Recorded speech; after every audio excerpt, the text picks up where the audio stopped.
Welcome to the Executives Lounge. This is your podcast host, Christine Fauner. We are in season 3 of the Executives Lounge, where we continue our mission to redefine leadership one amazing story at a time. This season, we're bringing together voices from all walks of life to deconstruct and reconstruct what it truly means to be a whole person as we redefine leadership in today's society. Let's get started. We are back for another episode of the Executives Lounge, and I'm here today with a man. Paul Johnson's with us today, and he's coming out of Minneapolis, Minnesota. He's an organizational development and equity partner at the city of Plymouth, Minnesota, but he also has a huge background dedicated to advocacy in the spaces of social justice. He's a champion for equity and inclusion, and he's an experienced leadership development coach. When we first met, we really talked the gamut, Paul. We really did. And so today I'm excited to really bring you on the show, talk about some of the things that are important to us, and really bring the man into the room, talk about the elephant here, if we will. So first of all, welcome to the show. Yeah, thank you. I feel honored to be the first dude here on this podcast and excited to have a great conversation with you. Awesome. Well, I know one of the things that we've been doing on this show is looking at really redefining leadership and trying to understand what leadership really means to us. And I think with that, there comes a lot of um, misperceptions or schemas that have been developed from negative experiences. And so, historically, let's talk about who has defined leadership, right? Yeah, I mean, well, like with anything, those in power, those who have the influence into narratives and how we define things, they get to define it, right? So clearly, if we look historically in the United States, across most countries, men have held that power, and specifically white men. So when you have that power, you're able to say this is what leadership looks like, this is how we define it. I'd say if you want to get into characteristics, we think it's sort of like the charisma, the executive presence, which is a very loaded term, the ability to be decisive, to be stoic. You go down the list, and these are terms that in and of themselves aren't bad, right? There's the time and a place to be impassionate. There's a time and a place to show some charisma. But when those characteristics become the way to lead, clearly it begins to leave out others who lead differently. And one of the best ways I've heard leadership defined, and this is from Marcus Buckingham, who ironically is a white man, but he wrote the book First Break All the Rules. If you line up a bunch of leaders and list kind of all their characteristics and personalities, you might see some patterns in just what I spoke about, but you also see that they're all completely different. Because at the end of the day, leadership is really only is about influence. Are you influencing people? Are you moving people? Are you inspiring people? And so the way he describes it is the only thing that leaders have in common is that they have followers. That's it. So however you do it in terms of inspiring people to follow you, to believe in what you believe, to go where you're going, there's no one right way in how that works. It's all about how you connect with your followers. So I really like, again, ironically, it's coming from a white man who's benefited from that. I think that definition really opens it up to this isn't a one right way. This isn't about one gender or one race leads better. It's really about who are you influencing and how are you influencing. Yeah, I love that. Over the years, I've started saying leadership is all about the impact and influence you have for the greater good. Now, I know a lot of my listeners are going to be bristling at the fact that I've brought a white man on to talk about what is leadership. And I was recently in a situation where I was in a conversation, in a debate with some people about how to bring non-marginalized people like cis men, how to bring those people into the conversation without giving them too big of a seat at the table. So I want to back up for a minute and ask, how did you become an advocate, and why? And how are you navigating that awkward space of trying to be at the table? Yeah, that's been a journey for the last 17 years and will be a journey for the foreseeable future and how many years I have left in this life. Um, I don't think there's an answer to that, a right answer. So, just to share my story in a very shortened version, I really kind of lived the first 21 years of my life completely with blinders on, completely ignorant to injustice, to inequities, to oppression, to systems of oppression. And combine that with myself having all uh, the identities that give me power and privilege in this world. It was easy for me to just walk through life without having any understanding of what's going on in terms of injustice and oppression. It really was after college that an experience really opened my eyes to inequities, the dynamics of a caste system, of systemic racism, of patriarchy, of white supremacy. You go down the list, right? I do feel like as you learn other histories and other Yep. versions of histories and other stories, that it is the unlayering, that this Yep. story leads to that story, leads to that story. And then you realize we don't even know the history really Yep. from other perspectives like we thought we 100%. did. 100%. As you learn about that naturally, I would say, at least for me, you feel shame, right? You feel ashamed about all the atrocities that have happened, and I'm still learning more and more every day about things in our history I did not learn in school because they didn't teach Black history, right? They taught white history or they taught male history, right? And that was challenging for me, honestly. But I think what is really critical and key is that as you learn this, it's as I've been able to develop I would say, emotional intelligence and the resilience to not take these things personally, but take responsibility and see my part in it has been crucial. And I'll be honest that there was a growing pains for many, many years where I felt like I should not have a seat at the table. I should not speak up. I should not show up. I should still do the work in terms of, working to dismantle these systems and being an advocate and ally. But I should keep my mouth shut and I should stay out of rooms and I should just sort of do it quietly. And let me be clear, there are times, many, many times when I should keep my mouth shut, right? And stay out of rooms. But I realized that I was doing that not out of that being the right thing to do, but out of shame. And what I realized over time was that shame inspired, if you will, or that shame-filled approach was actually very selfish. It was very egocentric because it was all about protecting my ego. It was about protecting my feelings and protecting how I'm doing. It wasn't until I realized that like I actually have to process shame. I have to develop a positive identity, which and think about it, if I take my identities as who I am and then match that up against what people like me have done in this country, it's difficult to have a positive identity, right? Sure. So for many years, I was like, I don't think that's possible. I don't think I can have a positive identity. I'll still do the work, but I'll sort of like self-flagellate as I do the work, right? Different people process shame differently. Yeah. But there is always a level of defenseness, right? Or Yep. defensiveness. Like there's a level of I need to protect myself Yes. and I'm going to default to how I can protect myself. And when we do those fear-based decisions, I always say if we make decisions based out of fear, nothing good really ever comes of it. But if we make a decision out of a Yeah. place of love and care, it might not Yep. be the right decision, but it won't be a bad decision. Yeah.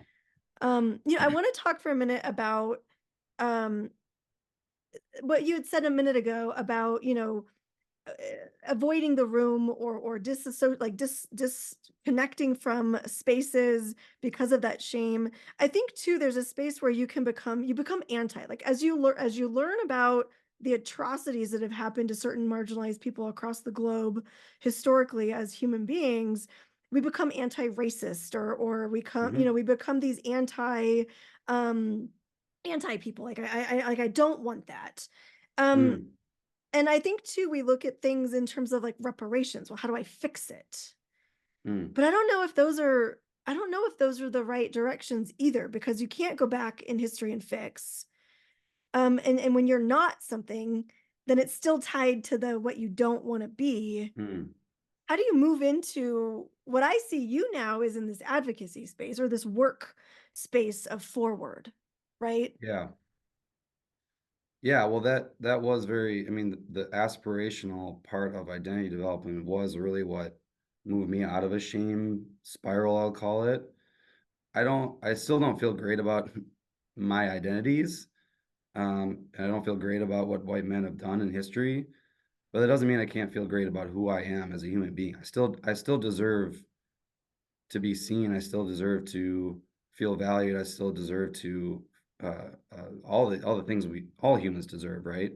But it was really that aspirational part that awakened me in terms of this is who I want to be. Like I know who I don't want to be. Kind of to your point, I know what I'm against, and that can be motivating, right? Like, and it's sort of clarifying. Like this is what we don't want. That can provide some clarity, but it's not necessarily motivating, right? Right. And I realize that I've been doing this work almost solely from an intellect. It's almost an intellectual exercise. It's sort of a here's the problem, let's fix it. It's sort of this transactional approach. And a lot of it was I want to fix this to make myself feel better, right? It was tied to that shame, not fix it because of collective liberation, right? It really was transformative to enter into more of an emotional somatic exercise with advocacy, with social justice work, and then creating that aspirational goal of who do I want to be, what does my ideal self look like and feel like, and what has come of that is that I do need to be in the room. I do need to speak up because it's unfortunate, but people, due to dynamics of race, gender down the line, there will be people who will listen to me and believe me more than other people. It's unfortunate, it's tragic, but it's the reality. And if I show up and I'm advocating for change for anything related to DEI, especially if there's other white men in the room, it's more likely that they're going to listen and do something. And again, that sucks. That sucks that that's a reality, but that is where I've discovered how I do need to be in the room and I do need to speak up. That's for And the impact and influence. You can impact and it, influence because of exactly. social conditioning, because of our societal frameworks, because we're not evolved enough to not need you to be the one that can influence in certain places. That's Yep. the truth of it. I've been learning and making mistakes every day. And the learning again is around that balance of when do I speak up? When do I step up? When do I not speak? When do I step back? And it's a constant stumbling and falling. But the fact that I've developed that aspirational, which says I'm not there yet, right? So if I stumble and fall, then that's part of the process, right? And then that I've been able to process shame, it's really set me up for success in quote unquote getting it right, which is I think difficult to achieve to get 100% right, but it's been transformational for me. I want to go back to 21-year-old Paul when you had this moment in your life, this moment in your life where you realized all of this kind of societal structures that were around you started crumbling Yeah. because you saw realities that other people were living. Yep. You're talking about spirituality, you're talking about emotions, you're talking about emotional intelligence, you're talking about somatic healing. I can't imagine it was easy to find other people to talk to about that at the time. Hmm. It actually was maybe not like my typical community or where I grew up. Because where I grew up, nobody talked about it. Right. And I Um, guess that's my question is you yeah, have this realization, you have this moment of clarity. Where do you go with it? yeah. Well, I at the time when I really sort of had this, whatever you want to call it, epiphany or awakening, I guess, I was in a community of people um, who kind of already knew and was sort of like, come on, Paul, like, really? Like, you didn't know about this? Um, and so we talked about it all the time. And so I kind of found my people is essentially what happened. And then it was just sort of this really strange, like reflecting back to my first 21 years of my life and being like, where was all this? Like, why didn't I learn about this or know about this before? And then, that gets you down the path of like, how school systems are set up and how communities are set up and all that. But we don't have to go into that. But essentially I found my people, right? And um and just listened, learned, and um stayed with them. And it's just been, I've communities have come and gone. I've left behind some communities. I've found some new communities, and but it's just you gravitate towards people because it becomes something that isn't just a side thing, right? It really becomes like, this is my purpose in life, right? So I want to find other people where this is their purpose in life. It's not just something, it's like this is something that is tied to my identity. That is interesting to me because I've thought about this a bit as I've gotten to know you, which is, you have this passion place for DEI, for advocacy, for building, that collective liberation. I love that term, by the way. Like talking about these things, what made you know this was a career path and not like a lifestyle, if you will, or a Mm. belief system? Yeah, well, it's all those things, I would say, Mhm. right? I mean, it doesn't end when I go home from work at 5 o'clock every day, right? Like it continues right now. I have a 3-year-old, like we're talking about it already. I mean, when she was a infant, we got Antiracist Baby, the Ibram Kendi books. Like it's everything. Like with my spouse, it's with my family now, and it really just becomes part of who you are and your purpose, I guess. Something that resonates about me with people is like, I am the queen of fairness, is what my husband calls me, the queen Mm, of fairness. yeah. And I don't know if it's because I'm a Libra or because I'm, all about equity or whatever it is, but Yeah. I was talking this morning about like the like how you can sit in this is not fair. I grew up poor. That's not fair. Mm, You had your parents pay for your college and I couldn't. That's not fair. You got the promotion and I didn't. That's not fair. You get to go to the playground and I don't. That's not fair. It's really easy to turn that into hatred and anger. mm, And I think when you recognize that you can do something about it, and maybe there's an avenue to do something about it, it's no longer you being oppressed or you being unfairly treated. It's no, I can make changes to make sure that we don't get unfairly treated. I think that's for some people, that's a hard leap. mm. A lot of people can sit, and Yeah. sometimes because we have to, like laws have been changed because of things like this, right? But I think about this. I spent a lot of years being resentful that it was Mm, unfair that mhm, I grew up this way, or it's unfair that I was a woman in a male dominated industry and I was kicked out or pushed down multiple times. And I think if I sat in mm, that, I would be a pretty miserable person if I yeah. sat in that. Mm, It's hard to get out of it, though, I'll be mhm. honest. Yeah, do you feel like there can be a both and like you can both Mhm. feel this is unfair and feel empowered to do something about it, right? I Like, think that's the key. yeah, I think that's the key is that when you feel helpless, you victimize yeah, your story, yeah, and then there's not a lot you can do about it. right. But I think that moment of shift when you were like, wait, I think I could do something about this.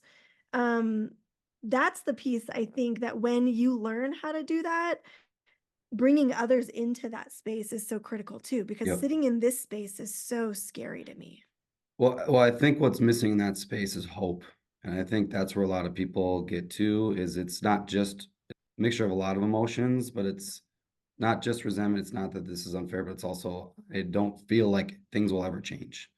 And I think that that's such a huge missing component from a lot of advocacy. And you could argue too, and I think that there's even levels of privilege that you can even have hope, right? Like I at the end of the day, like there's never going to be legislation that's going to affect my livelihood or my life, period, right? Like that's a huge privilege. Like I can feel a little bit more hopeful about the world than that. So I want to name that.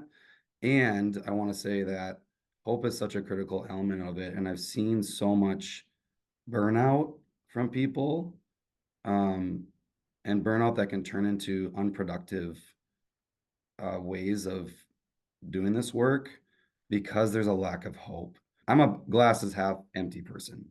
So I need other people around me to, when I get cynical, when I get pessimistic, to remind me that there's always hope. And even if it's like small, impactful changes is important too. What are you working on right now that's really important to you? Well, right now I am being pushed in a good way and stretched in a good way around what it looks like to build trust and build relationships. And I just saw something today. Someone commented on one of my LinkedIn posts and used the term like, we can't effect change unless the ground is fertile soil. So right Mm, now where I'm at is how do I influence the soil to be fertile for the change I want to see?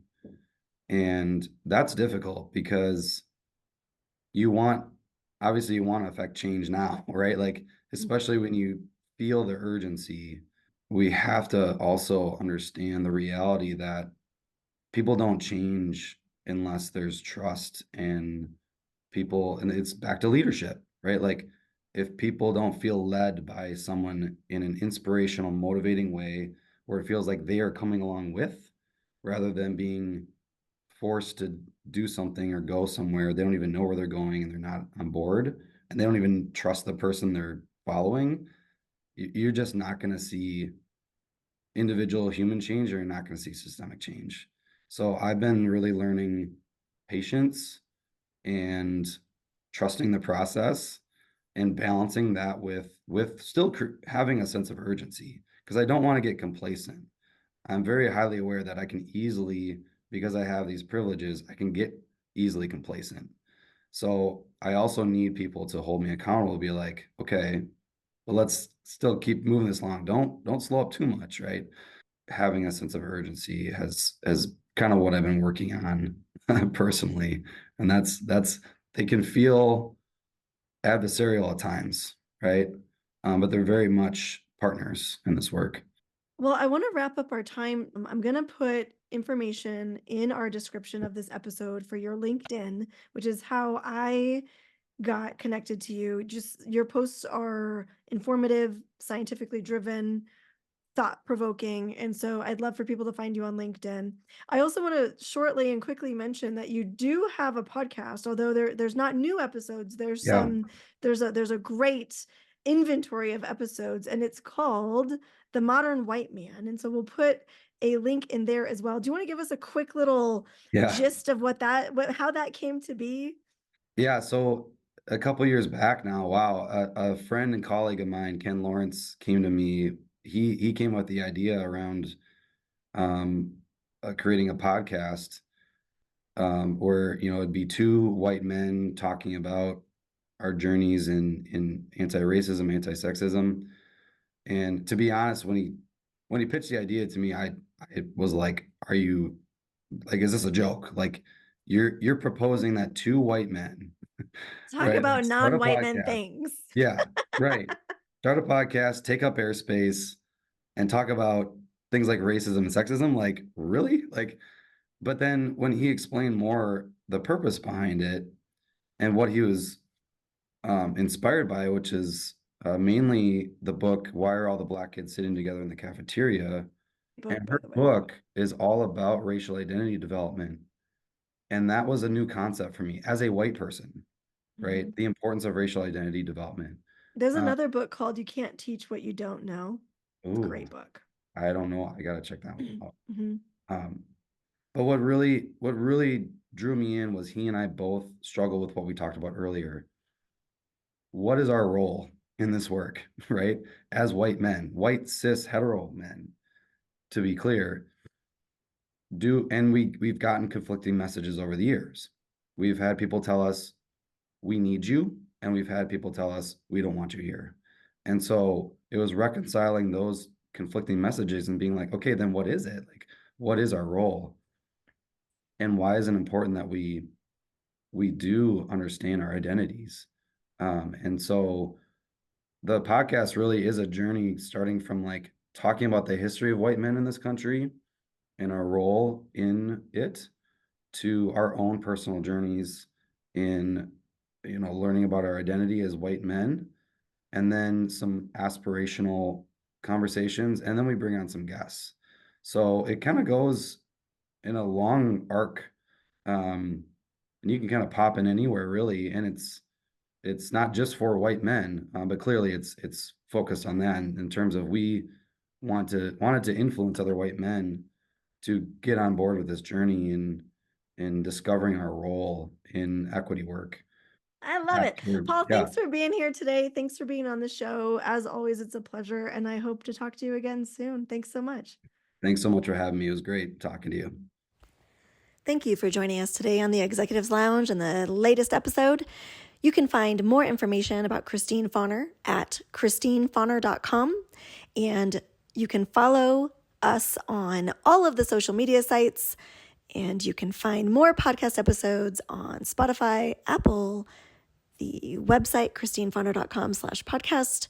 The Executives Lounge is more than a podcast. It's a movement towards highlighting leaders that are practicing wholeness, radical care, and love to impact now.